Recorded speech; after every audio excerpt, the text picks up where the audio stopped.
अस्सलाम वालेकुम नाज़रीन, मैं हूं ज़मीर हैदर और आप देख रहे हैं प्रोग्राम क्रॉस टॉक। नाज़रीन, चीनी वजीर लियो जॉन चाओ पाकिस्तान में मौजूद थे। उन्होंने जॉइंट प्रेस कॉन्फ्रेंस भी की deputy prime minister foreign minister Ishaq Dar साहब के साथ, और मुल्क की तरक्की के हवाले से जो पाक चीन मशावरती मैकेनिज्म का जो इजलास हुआ था उसमें अपोजिशन और हुकूमत दोनों एक पेज पर थे। और उसके बाद चाइनीज़ जो वजीर थे उन्होंने एक बड़ी दिलचस्प बात की, वो हम उनको वो सुनवाएंगे भी।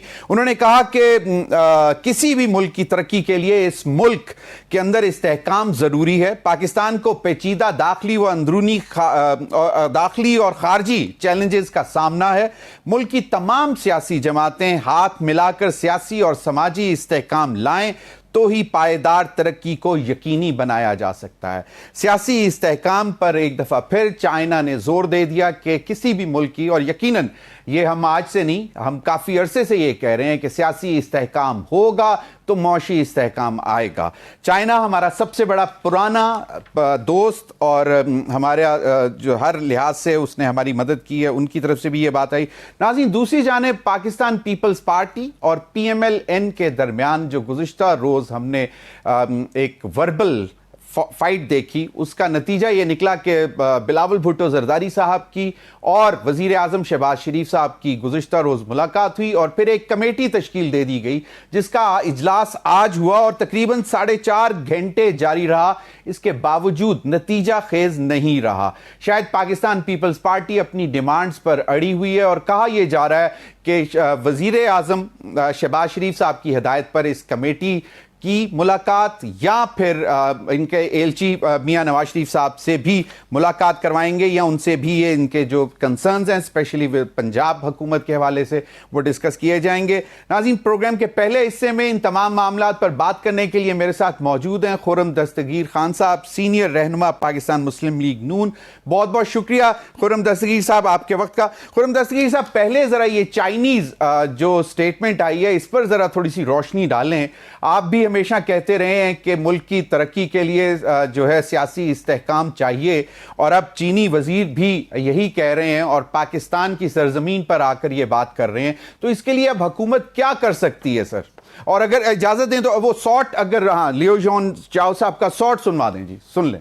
In a turbulent world of rising uncertainties, stability within the country is essential for the development of that country. Faced with complex internal and external challenges, Pakistan is navigating carefully through turbulent rivers and treacherous shoals. Only when all political parties in the country join hands to ensure political and social stability can there be sustainable development. And for all these years, China has always been striving hard to maintain a good balance of reform, development and stability.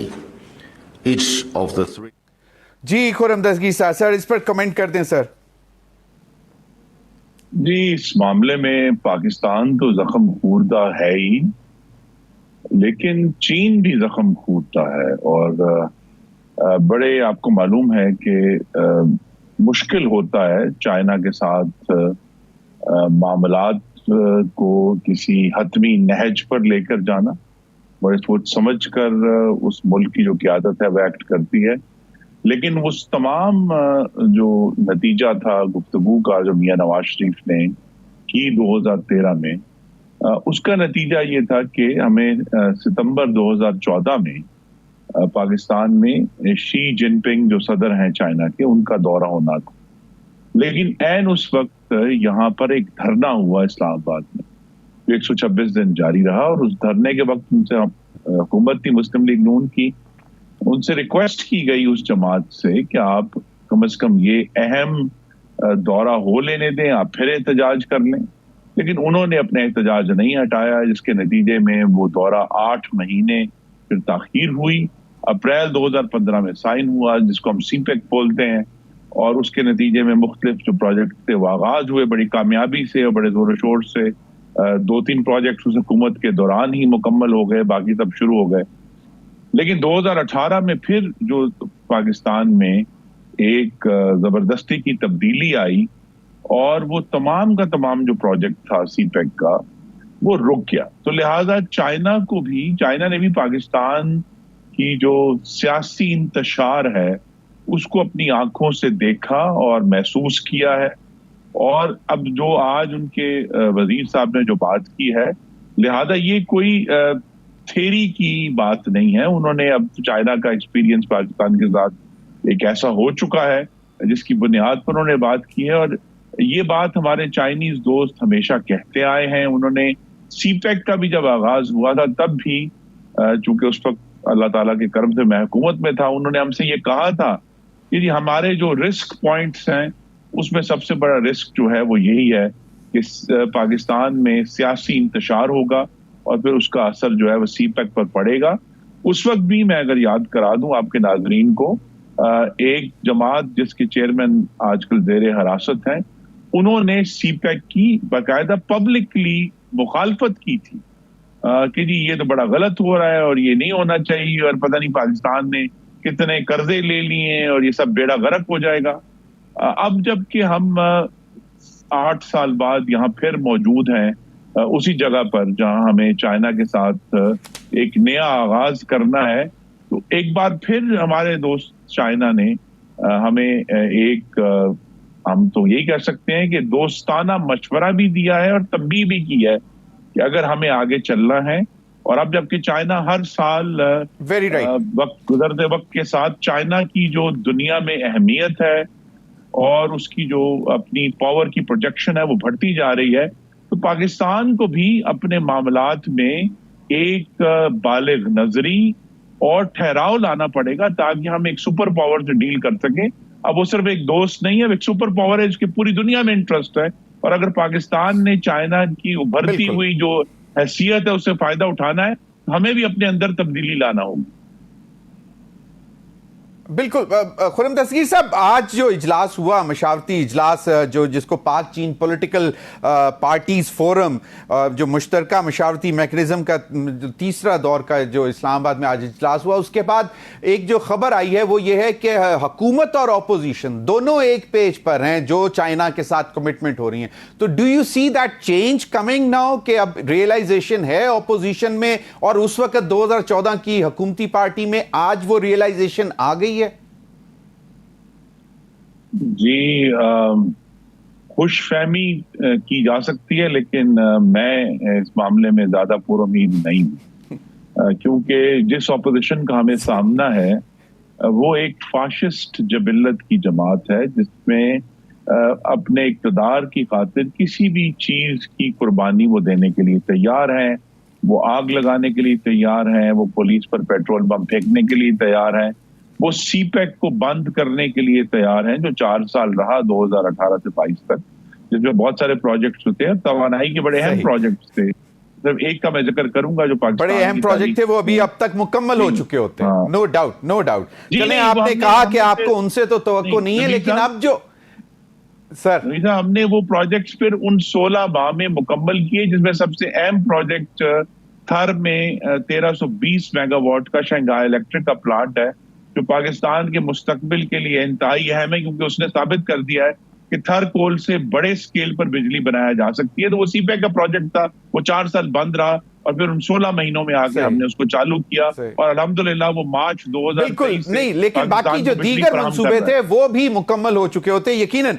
बिल्कुल बिल्कुल। खुर्रम दस्तगीर साहब, आपने कहा कि आपको इनसे तो इतनी कोई उम्मीद नहीं है, लेकिन अभी जो इस वक्त आपको वफाक में सहारा दिए खड़े हैं और आपको पंजाब में भी उनकी हमायत हासिल है, पाकिस्तान पीपल्स पार्टी, उनकी तरफ से बड़े अजीब से खदशात आना शुरू हुए। और पहले रोज हमने देखा जब बजट तकरीर होने जानी थी उस दिन से मामला शुरू हुए और जो है अब काफी लफ्जी जंग भी शुरू हुई। और फिर कल एक कमेटी भी तश्कील दी चेयरमैन बिलावल भुट्टो और वजीर आजम मियां शहबाज शरीफ ने। आज उसका इजलास भी हुआ 4-4.5 घंटे का, और लेकिन कोई नतीजा खेज नहीं रहा। तो इश्यूज हैं क्या, मसाइल हैं क्या सर पीपल्स पार्टी के? जी, पहले तो ये है कि शहबाज शरीफ साहब वजीर आजम हैं मोहतरम, और उनकी जो काबीना है उनको अब अपनी जो सियासी मैनेजमेंट है उसकी तरफ भी तवज्जो देनी होगी। वो दुरुस्त तौर पे बजट पर फोकस्ड हैं, वो चाहते हैं कि ये सारा जो मुआशी इस्तेहकाम का मामला है वो हल हो, लेकिन इस सियासी मैनेजमेंट की तरफ तवज्जो दिए बगैर ये काम नहीं, मुश्किल हो जाएगा।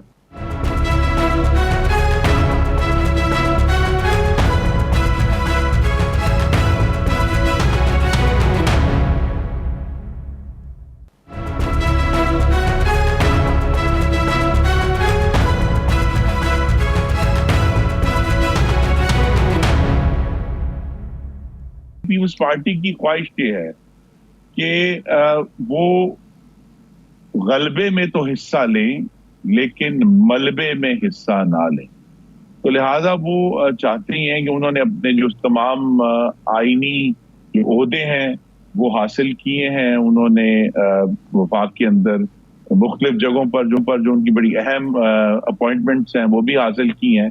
लेकिन उनकी ख्वाहिश ये है कि वो जो इस वक्त मुश्किल वक्त में जिम्मेदारी है मैनेज करने की, जिसमें मुश्किल फैसले हैं, वो ना करें। लेकिन बहरहाल मुस्लिम लीग नून ने ये बेड़ा उठाया है, तो लिहाजा उसको मैनेज करना होगा। और जो दूसरा उनका इशू यही है कि वो चाहते हैं कि पंजाब की जो इंतजामी मामलात हैं, जो बसन जिलों की लेवल तक जो अपॉइंटमेंट्स हैं, बाज जिलों में जहां वो समझते हैं कि उनकी मौजूदगी है, वो चाहते हैं कि उनसे उसकी मुशावरत की जाए।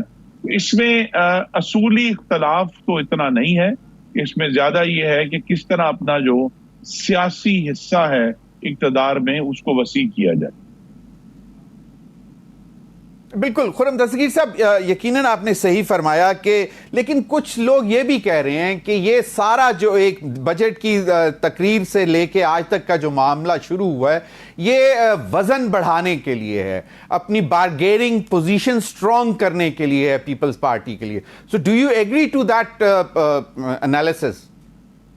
जी, हमें इस पर कोई हैरानी का इजहार नहीं होना चाहिए। तमाम सियासी जमातें जो हैं वो अपनी जो बारगेनिंग पोजीशन है, जो सियासी तौर पे उनका वजन है, उसको बढ़ाने की कोशिश करते हैं। और उनको मुझे मालूम है कि सिंध में उनकी पोजीशन सिक्योर है और वो अब उसको बुनियाद बनाकर पंजाब में भी अपना हिस्सा लेना चाहते हैं।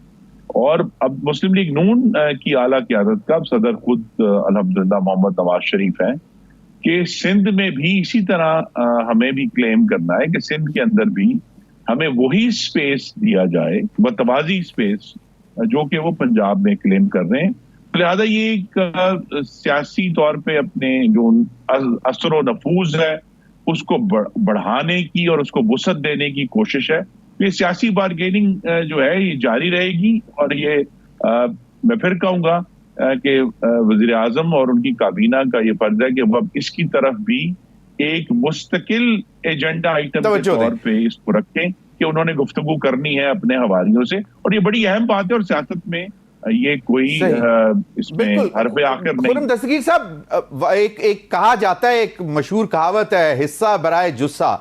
तो अगर देखा जाए तो पंजाब में जितना उनका हिस्सा, तो उससे ज्यादा वो क्यों मांगना चाह रहे हैं? यूसुफ रज़ा गिलानी साहब ने भी कहा स्पेस के मामलात हैं। एक्चुअली क्या मतलब कितना हिस्सा कितना चाहते हैं, कितना वो मतलब वो इस हद तक आ गए हैं कि जी वो धमकियां देना शुरू हो गए हैं कि जी हम ना आपके साथ हुए तो आप जेलों में होंगे? जी ये तो एक सियासी बयानबाजी आपको मालूम है। और आपके मैं नाजरीन को याद करा दूं कि पिछले साल जब पार्लियामान ने अपनी मुद्दत पूरी की और उसके बाद इंतखाबात और उसकी कैंपेन के दौरान चेयरमैन पीपल्स पार्टी ने बड़े सख्त तरीन और तनाव वाले बयानात दिए थे, जिनमें कुछ जाती हमले भी थे हमारे मुस्लिम लीग नून के लीडरान पर। लेकिन हमने अपनी क़यादत के कहने पर हमने उनका जवाब नहीं दिया और हमने कोई जाती हमला पीपल्स पार्टी की क़यादत पर नहीं किया। तो लिहाजा ये दो जमातें हैं जो अंग्रेजी का लफ्ज है, दे आर जॉसलिंग फॉर पोजीशन। और असल में जो नजर है वो अब अगले इंतखाबात के लिए अपने जो जुस्से को बड़ा से बड़ा करने की है। तो लिहाजा अभी से अगले इंतखाबात के लिए जो पोजीशनिंग है वो शुरू हो गई है और लिहाजा आने वाले जो साल हैं बड़े दिलचस्प होंगे। लेकिन मैं फिर आऊंगा जहां से आपने आगाज था।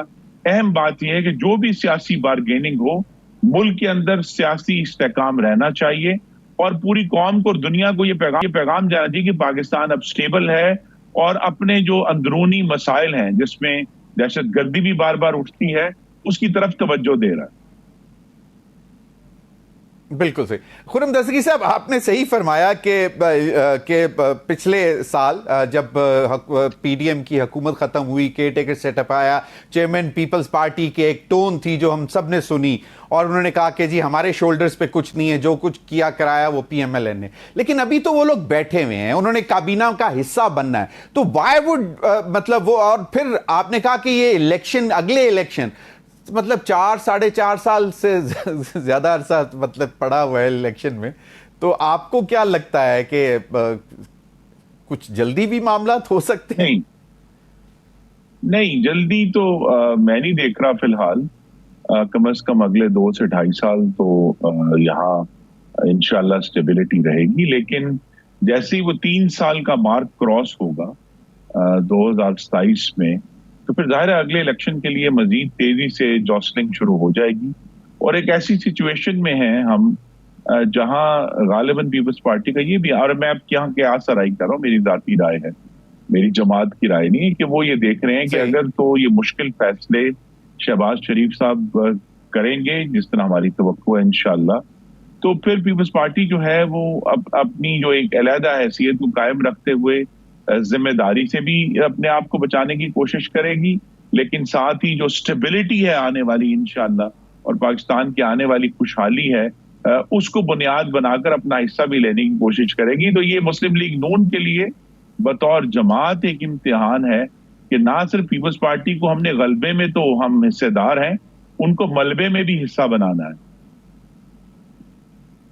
सही। खुर्रम दस्तगीर साहब, आपने अभी एक बात की कि यकीनन ये बयानबाजी है, लेकिन बयानबाजी में इस हद तक चले जाना जो कि सिर्फ अभी तक ऑपोजिशन कह रही थी कि जी हम फॉर्म 45 नहीं फॉर्म 47 वालों से बातचीत नहीं कर सकते, ये सारे फॉर्म 45 वाले हैं। और अगर पीपल्स पार्टी, मतलब ठीक है हो सकता है कल मामला तय भी हो जाए, लेकिन अगर ये वो स्टेटमेंट दे रहे हैं तो इसका मतलब है कि वो भी शायद कन्विंस्ड है कि आपकी हुकूमत फॉर्म 45 की नहीं है, पंजाब और वफाक में फॉर्म 47 की है। ये क्या कह रहे हैं हसन मुर्तजा साहब, ये जरा क्विकली सुन लें सर, फिर इसका भी जवाब दे दें। जे मैं वेखा 45 वालों ते कुछ नहीं मेरे पल्ले, जे मैं वेखा 47 वालों ते बल्ले बल्ले बल्ले। जी हसन मुर्तजा साहब कह रहे हैं कि जी बल्ले बल्ले फॉर्म 47, मतलब जे मैं देखिए ये एक गुफ्तगू की हद तक, बयानबाजी की हद तक तो मामला ठीक है, लेकिन मैं वाजे कर दूं ये नहीं हो सकता कि पंजाब में इलेक्शन दुरुस्त नहीं हुए और सिंध में दुरुस्त हुए, बलूचिस्तान में दुरुस्त नहीं हुए और खैबर पख्तूनख्वा में दुरुस्त हुए। जो इंतखाबात हैं वो एक ही इलेक्शन कमीशन ने कराए हैं। तो अगर इंतखाबात पर मलबा आएगा तो फिर चारों सूबों पर आएगा, किसी एक पर नहीं आएगा।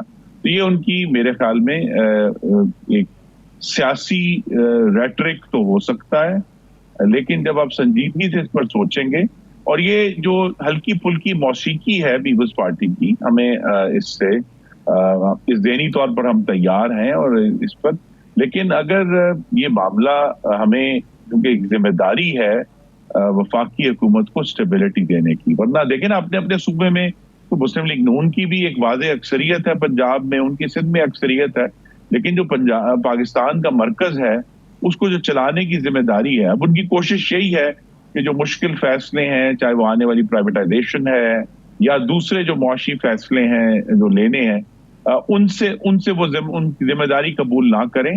लेकिन जब उनके सदर मौजूद हैं, जब उनके सेनेट चेयरमैन मौजूद है, उनके डेप्टी स्पीकर मौजूद हैं, तो लिहाजा वो रेटरिक के जरिए तो कोशिश करते रहेंगे।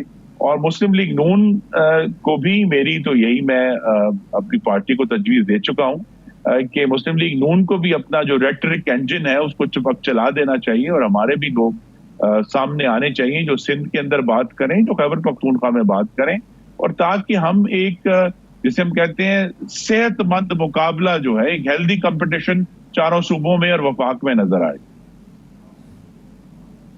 बिल्कुल सही आपने फरमाया कि हल्की फुल्की मौसीकी चलती रहेगी, इसको इग्नोर भी करना चाहिए, लेकिन अगर कहीं से कोई इशारे पर पक्का राग अलापना शुरू हो गए तो वो आपको लगता है कि उस तरफ भी मामला जा सकते हैं, या जो आपने बात बोली कि ये तब तक रहेगा सब कुछ जब तक आप सख्त फैसले ले लेंगे और उसके बाद फिर ये काबीना में भी आ जाएंगे और कहेंगे कि जी हम ये रिस्पॉन्सिबिलिटी शोल्डर नहीं करते। जी, इसीलिए जो है वो मोहतरम वज़ीर आज़म के लिए और उनके वज़रात के लिए ये एक चौमुखी लड़ाई है। उन्होंने सिर्फ उन्हें अब उनका ये इदराक, उम्मीद है और तवक्को है कि होगा कि ये सिर्फ इकोनॉमिक मैनेजमेंट का चैलेंज नहीं है पाकिस्तान का, पॉलिटिकल मैनेजमेंट का चैलेंज है, डेमोक्रेटिक मैनेजमेंट का चैलेंज है और फेडरेशन की मैनेजमेंट का चैलेंज भी है। और आज के दौर में जबकि हाकमियत का, बल्कि मैं कहूँगा गालिब हिस्सा कम्युनिकेशन है, इस पर भी जो है अभी वफाकी हुकूमत की तरफ से बहुत बड़ी एक खला मौजूद है।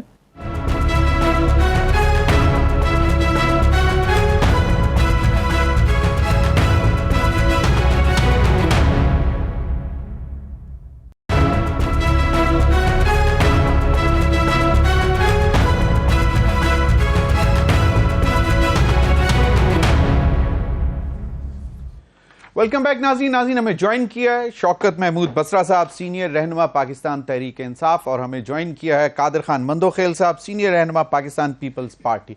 नाज़रीन, जैसा कि आपने अब से कुछ देर पहले सुना, बिलावल भुट्टो जरदारी साहब ने लियारी में बेनज़ीर भुट्टो शहीद की 71वीं सालगिरह के हवाले से तकरीब से खिताब करते हुए कहा कि मुल्क में इस वक्त नफरत की सियासत अरूज पर है। उन्होंने कहा कि वो इस्लामाबाद जाते हैं तो कोई एक दूसरे के साथ बैठने को तैयार नहीं है।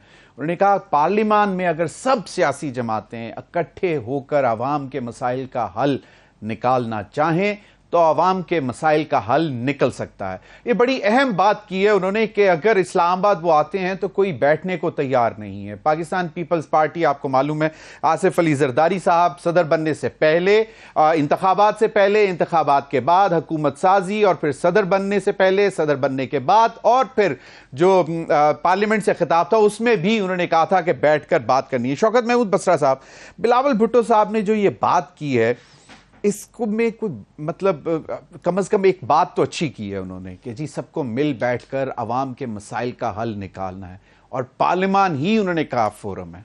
तस्वीर हैदर साहब, पहली बात तो उन्होंने कहा कि हर तरफ नफरत है, इस बात से तो मैं इत्फाक करता हूँ, इसलिए कि अवाम इनसे नफरत इसलिए करती है, ये अवाम के नुमाइंदे नहीं है। अवाम ने इनको अवाम की नफरत नहीं, उन्होंने कहा कि सियासतदानों में आपस में नफरत है। देखिए, वो इसलिए है कि इन सियासतदानों के भी तो अपने मफाद आता है ना। असल बात ये नहीं है सियासतदान किन से बनता है, अवाम से बनता है। अगर आप अवाम के मुंतखब नुमाइंदे नहीं हैं, अवाम समझते हैं कि आप लोग हमने आपको वोट नहीं दिया, तो फिर आप बताइए मुझे कि नफरत नहीं होगी तो और क्या होगा। बल्कि अवाम शदीद गुस्से में इस बात पे कि हमने वोट डाला शौकत बसरा को, निकला जाके एजाजुल हक के जो बंदा 50,000 से हारा हुआ है। इन हालात में आपने कहा इकट्ठे बैठे, तो भाई सब लोग आप इकट्ठे बैठे हुए हैं ना। जितने के जितने इस वक्त मैंडेट चोर हैं या जिन्होंने वोट पे डाका डाला है, सब इकट्ठे नहीं बैठे। आप तो कहते हैं इमरान खान से history, Imran Khan is over, Imran Khan के साथ तो बंदा ही कोई नहीं है। आज मैं फिर भी कह रहा हूं कि अगर आपने पाकिस्तान को आप पीपल्स पार्टी को क्यों निशाना बना रहे हैं? पीपल्स पार्टी में इसलिए पीपल्स पार्टी बेनिफिशियरी है इस निजाम की। नहीं, निजाम की बेनिफिशियरी, लेकिन वो फॉर्म 47 में तो आपके साथ हमारी सीटें गई हैं। हमारी सीटें कराची से पीपल्स पार्टी को भी दी गई हैं, साउथ पंजाब से हमारी 4 सीटें साउथ पंजाब से दी गई हैं, पर रहीम यार खान से दी गई हैं। किसको दी गई हैं? पीपल्स पार्टी को।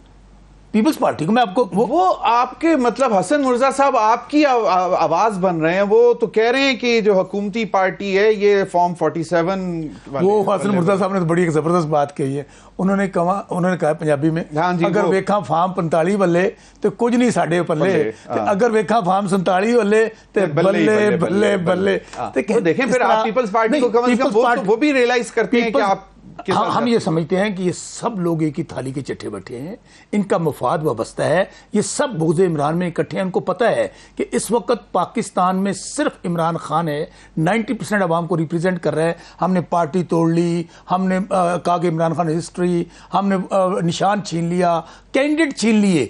आप मुझे बताइए इसके बावजूद इमरान खान ने खंबे को टिकट दिया, वो जीत गया। लेकिन हम आगे बढ़ना चाहते हैं कि अवाम के मसाइल के लिए पार्लियामान इज द फोरम जहां पे तमाम सियासतदान मिल बैठकर अवाम के मसाइल का बहुत अच्छी बात, बहुत अच्छी बात। आपस में आप जो भी करते रहे, लड़ते रहे, जो मर्जी करते। ज़मीर हैदर साहब, बहुत अच्छी बात।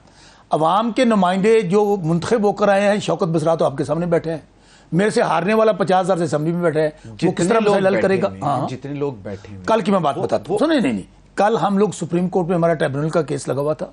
जितने फॉर्म 45 पे हम लोग जीते हुए पूरे पाकिस्तान में कोई 170 के करीब लोग हैं, MNAs and MPs।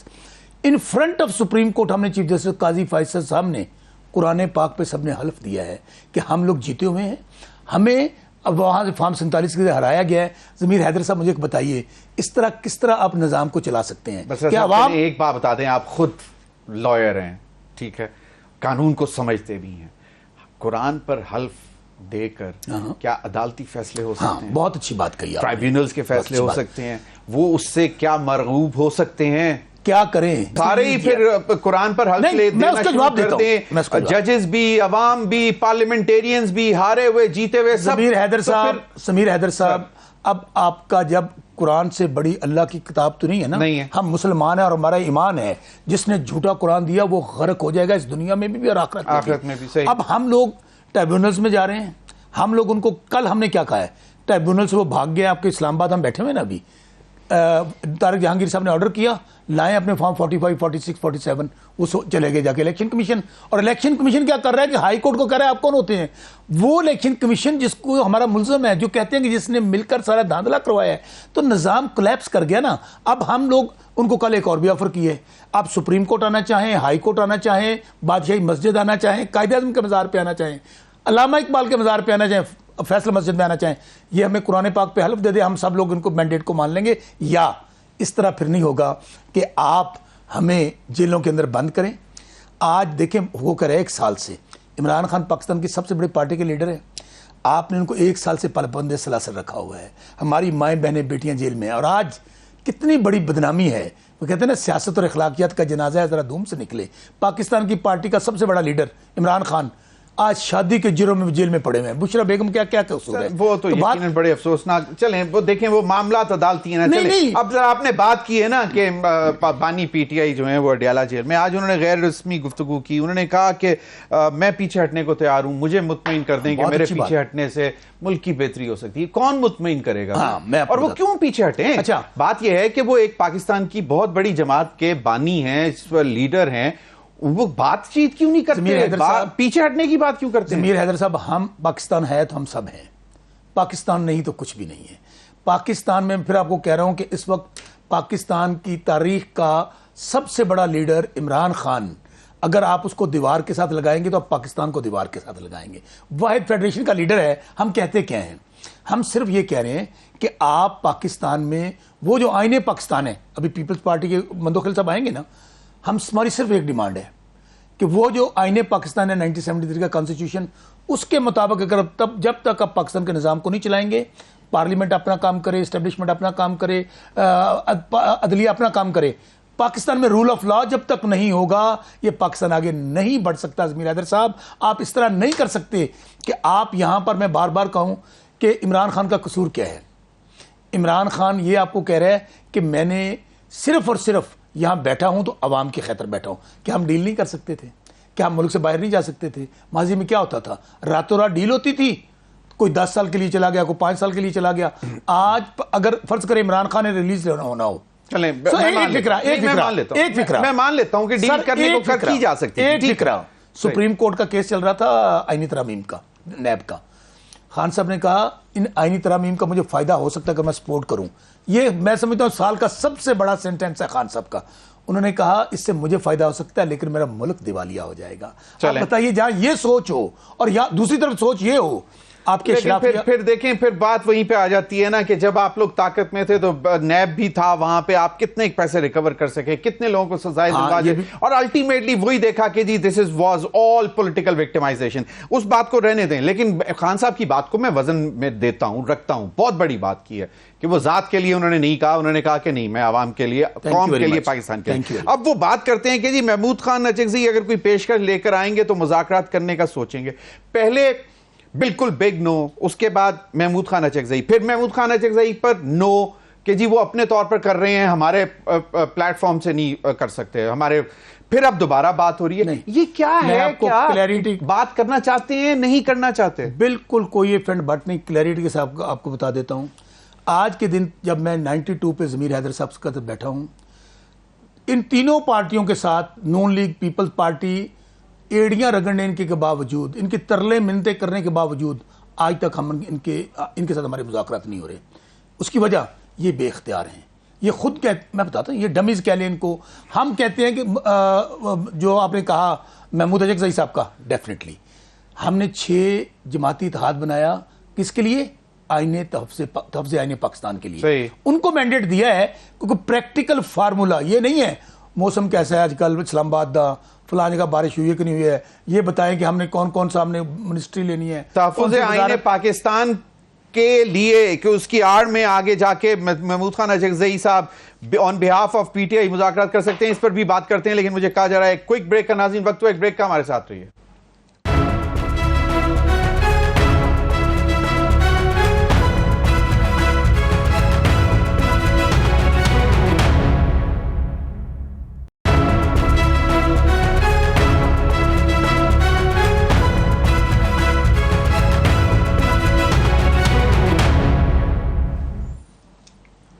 Welcome back नाज़रीन। शौकत महमूद बसरा साहब, आपने जो ब्रेक पे जाने से पहले बात की कि महमूद खान अचकज़ई तहफ़्फ़ुज़ आईन पाकिस्तान के हवाले से जो आपका 6 जमाती इत्तेहाद है उसके फोरम से बात कर सकते हैं और कोई ठोस बात करनी है, अंडरस्टैंडेबल। तो क्या उस ठोस बात में अगर ये रूम निकलता है कि सियासी जमातें सियासतदानों के साथ बैठकर आप लोग मुज़ाकरात करें तो मान जाएंगे आप? अच्छा ज़मीर हैदर साहब, बात तो इस बात जो होनी है कि ट्रक की बत्ती के पीछे तो ना लगाएं। आप ये बताएं कि जी आप वज़ीर आज़म लेंगे, आप गवर्नर लेंगे, आप फलां वज़ारत लेंगे। ये तो पीपल्स पार्टी पहले दिन हमें देने गई थी खान साहब को, आपको पता है खुद कि आप मेजॉरिटी में आप हुकूमत बनाएं। खान साहब ने क्या कहा था? उन्होंने कहा यहाँ मैं वज़ारत उज़्मा के लिए या यहाँ पर इक़्तिदार लेने के लिए जेल में नहीं बैठा हुआ, मैं निज़ाम की तब्दीली के लिए बैठा हूँ, मैं रूल ऑफ लॉ के लिए बैठा हूँ। बाकायदा कौन गया था? पीपल्स पार्टी गई थी। कौन? खुर्शीद शाह साहब को पूछ लीजिएगा किसने बुला के।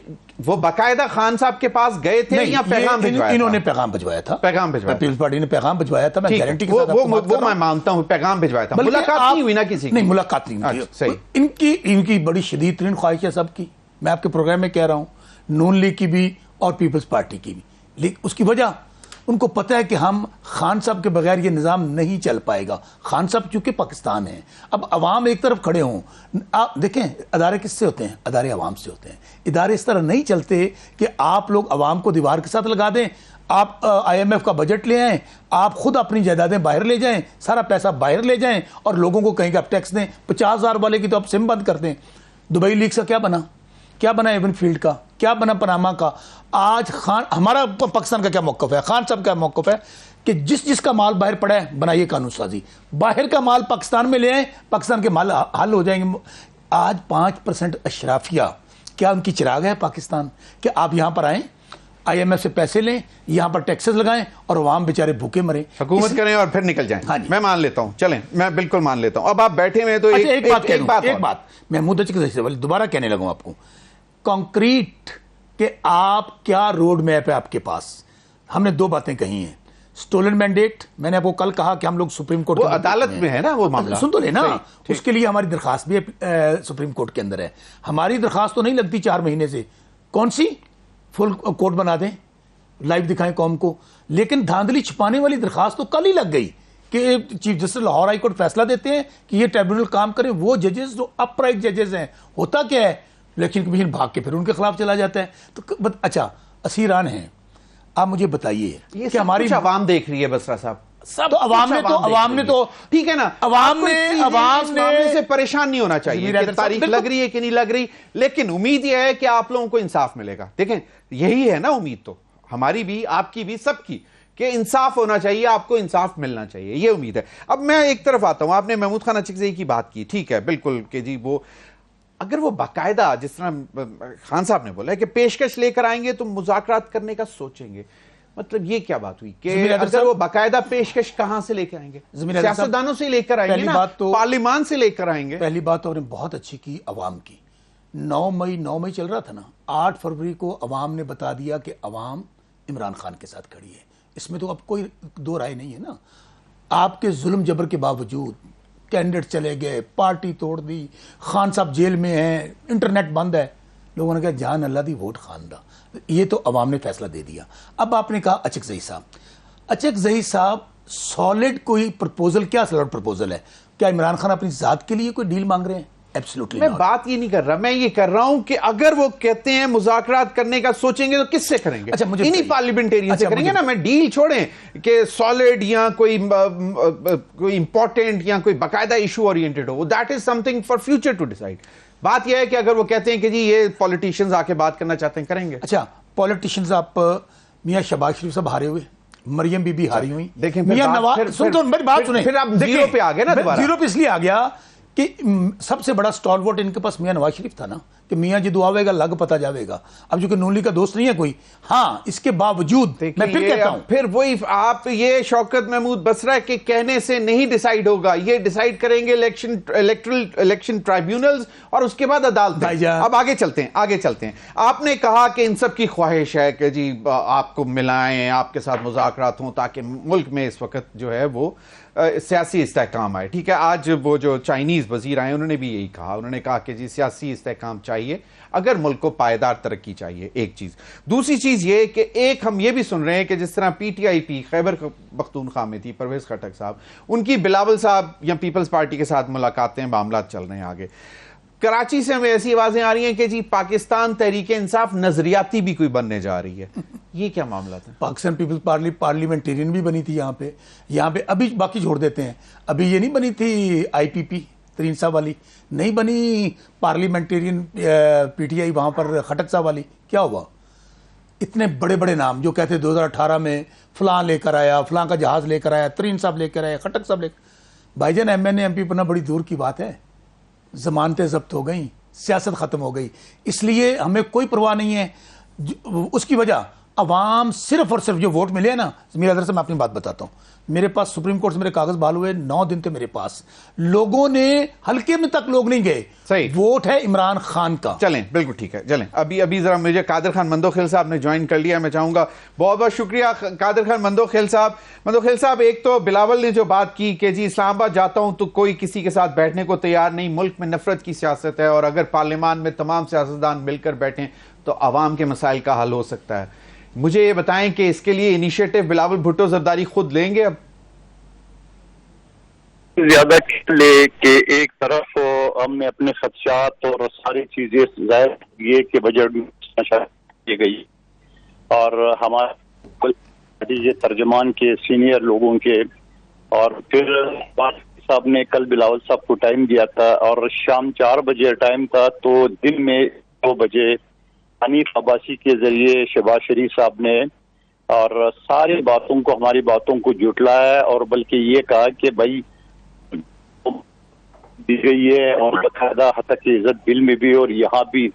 अब इतना बड़ा झूठ आप अपने लोगों के जरिए क्या होगा? मुझे एक बात बताओ, तो मुस्लिम लीग नून के बारे में तो ये मजबूर होते हैं तो पाँव पड़ते हैं और थोड़ी सी रिलैक्स होते हैं तो फिर गला पकड़ते हैं। आज अगर पहले साल में इनकी ये हरकतें आप सामने नजर आ रही है तो आखिरी साल में क्या होगा? तो कादिर खान मंदोखेल साहब, कल टूटना था आज ही टूट है, ज्यादा बेहतर है। कादिर खान मंदोखेल साहब, कुछ लोग तो ये भी कह रहे हैं जो सियासत के नाकिदीन हैं, क्रिटिक्स, वो कह रहे हैं कि पीपल्स पार्टी ये बजट की तकरीर से लेके अब तक जो कर रही है ये अपना वजन बढ़ा रहे हैं ताकि शेयर जो बार्गेन करना है हुकूमत में आने के लिए और पंजाब में हिस्सा बढ़ाने की बात कर रहे हैं, हिस्सा बराए जुस्सा से ऊपर जाने की बात हो रही है। ये तो हर आदमी की अपनी अपनी तजज़िये, वो आप करते रहे, उससे हमें कोई फर्क नहीं पड़ता। आप वजन बढ़ाएं और क्या होता है कि अगले महीने पे एक काबीना में शामिल हो, हम पिछले 4 महीने से नहीं हो रहे तो वजन क्या बढ़ाना होता है? सही। दूसरी बात ये है कि पंजाब की बिल्कुल अफसरान पीपल्स पार्टी के खिलाफ हमारे MNA MP के एरिया में लगा दिया है, तो मतलब क्या ले लें हम?